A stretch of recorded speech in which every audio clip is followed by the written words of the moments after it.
Kumusta mga brad? Sa akin nga po, mainit na pinag-uusapan ng mga tao ang pinakabagong labas ni Yamaha, ang kanilang NMAX na bago. Syempre dahil nga po tayo ay mga Pilipino, hindi talaga mawawala yung mga negatibong komento. Yes po, always present talaga yung mga ganyan. Sa hindi nga po inaasahang pagkakataon na nilabas ni Yamaha ang kanilang Aerox na bago, NMAX na bago, nagulat talaga ang mga tao. Yung iba biglang kinabahan, yung iba naman hindi kinabahan.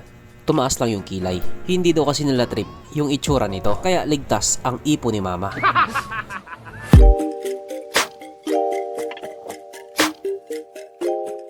Pero syempre bago tayo magpatuloy, kung bago ka pa lamang napadpad dito sa aking walang kwentang channel, huwag ka na mag-subscribe.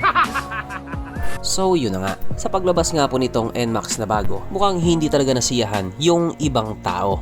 Yung ibang tao lang. Kung titignan mo kasi sa mga comment section, palagi nga po nila sinasabi na mas gwapo pa rin daw yung NMAX na version 2 or yung version 2.1 na para nga po sa akin may punto naman sila. Tingnan mo naman kasi yan, napakagwapo nga naman talaga. On the other side, gwapo din naman itong bagong NMAX. Mataas lang siguro yung expectation nila kaya hindi talaga nila or nakulangan lang sila dito sa bagong NMAX. Pero ayon nga po sa kasabihan, beauty is in the eye of the tiger. Kanya-kanya po tayo ng taste or kanya-kanya tayo ng paningin sa buhay. Oo, maaaring gwapo para sa'yo pero hindi naman gwapo para sa kanya.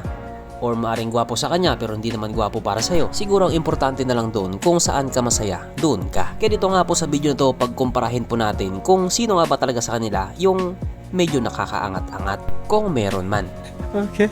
So kapag naka-side view nga po silang dalawa, kitang-kita mo na agad yung pagkakaiba nila. Yung bagong NMAX para siyang pumayat na tumangkad. Yung version 2 kasi medyo may pagkamacho yung datingan niya. Meron siyang mga muscles. Pero para sa akin, parehas lang naman silang gwapo. Ikaw Brad, alin dyan yung type mo? At kapag nakaganito naman, masasabi kong may pagkaswabe itong version 2 kumpara dito sa version 3. Parang mas solid kasi yung dating niya kung ikukumpara dito sa bago. Dito kasi sa version 3 nawala yung pagiging swabe niya. Parang umangas lang siya. Pero hindi ko po kayo pinipilit na maniwala sa pinagsasabi ko.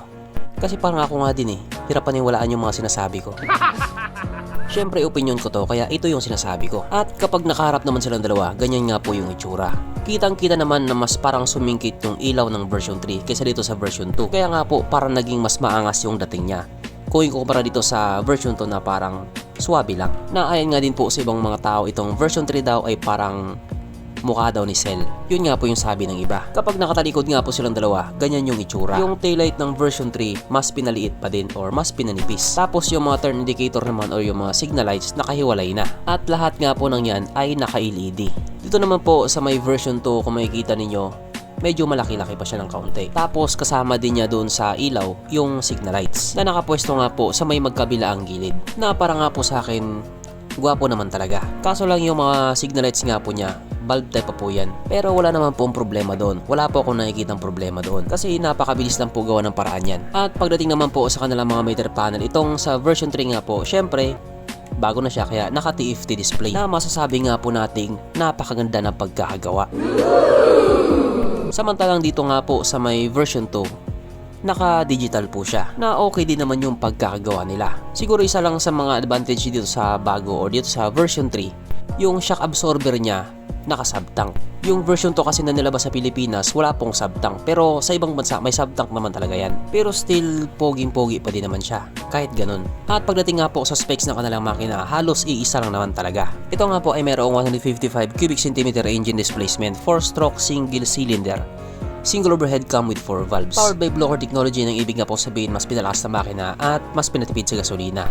Fuel injected at syempre ito po ay naka-liquid cooled. Ang kanilang compression ratio 11.6:1. Pagdating naman po sa kanilang power, ito po ay mayroong 15.2 horsepower at 8,000 RPM, 14.2 Nm of torque at 6,500 RPM. Doon nga po sa version 3. 13.9 Nm of torque at 6,500 RPM. Doon nga po sa version 2. So tumaas nga po ng kaunti yung torque ng version 3 kung ikukumpara doon sa version 2. Syempre yun na nga po yung turbo sensation niya. At pagdating nga po sa kanilang top speed, hindi ko muna husgahan yan. Antayin na lang natin na magtapat silang dalawa kasi panigurado magtatapat talaga yan.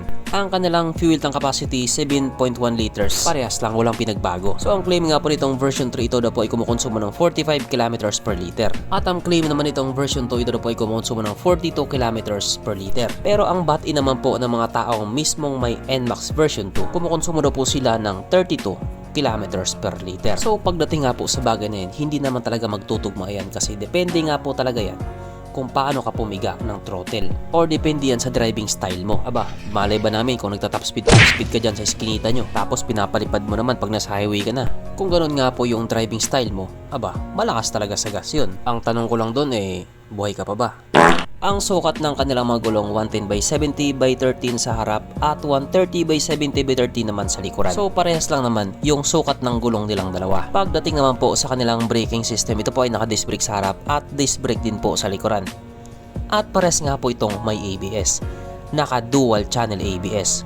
So parehas pa din. Pagdating naman po sa seat height, medyo doon na po sila nagkaiba. Ang seat height nga po nitong version 3 ay 770mm at 135mm naman ang kanyang ground clearance. At dito naman po sa version 2, ang kanyang seat height ay 765mm at 125mm naman ang kanyang ground clearance. So mas tumangkad nga po ng 5mm itong version 3. Nakitang-kita naman talaga sa tindig nilang dalawa. Mapunta naman po tayo sa iba pa nilang mga features. So ang ilaw nga po dito sa version 3, naka full LED na po mula headlight, taillight at signal lights. Naka full LED na. Dito naman sa version 2 naka LED yung headlight tsaka taillight, pero bulb type pa rin yung kanyang mga signal lights. Pero hindi ko sasabihin nakalamang doon sa version 3 kasi para sa akin nga po napakabilis lang gawa ng paraan yan. Pagdating naman po sa kanilang mga instrument panel, yung sa version 2 naka digital, samantalang sa version 3 naka TFT display. Para sa akin lamang doon si version 3. At silang dalawa nga po ay parehas may Yamaha Connect na wala naman daw talagang connect. Yan lang yung feature na nilagay nila na maraming naaasar.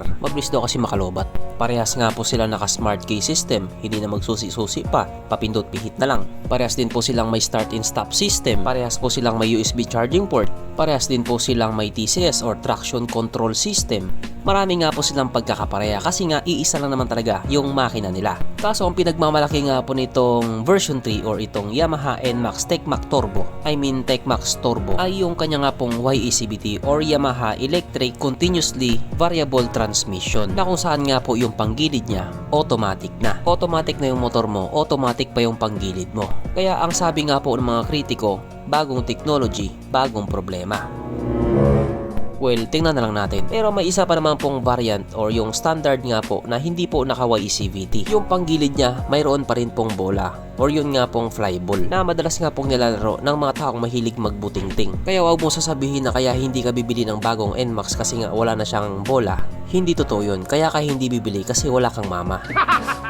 At syempre doon nga po sa lahat ng sinabi ko wala yun. Dito nga po magkakatalo lahat sa presyo. Yes po, dito nga po magkakatalo sa presyo. Itong version 2 nga po sa ngayon may presyo siyang 151,900 pesos. Dito naman po sa NMAX version 3 yung kanilang standard ay may presyo 155,900 pesos. Yung standard yan nga po yung walang turbo or yung walang YECVT. Samantalang dito nga po sa kanilang TechMax Turbo ay nagkakahalaga ng 175,900 pesos. So dyan nga po sa presyo na yan, marami na nga po ang namumroblema dyan. Pero sabi ng mga kamoting ahente, huwag kayong mamroblema dyan. Wait, there's more. Kasi maririnig mo na naman yung mga katagang, wala po tayong available na unit sir ma'am, pero kung magbibigay kayo ng 5K ay marami tayong available dyan. Yun ang magiging problema nyo. Kaya wala po muna tayong bounce. At dahil dyan, marami na naman ang nalungkot. What the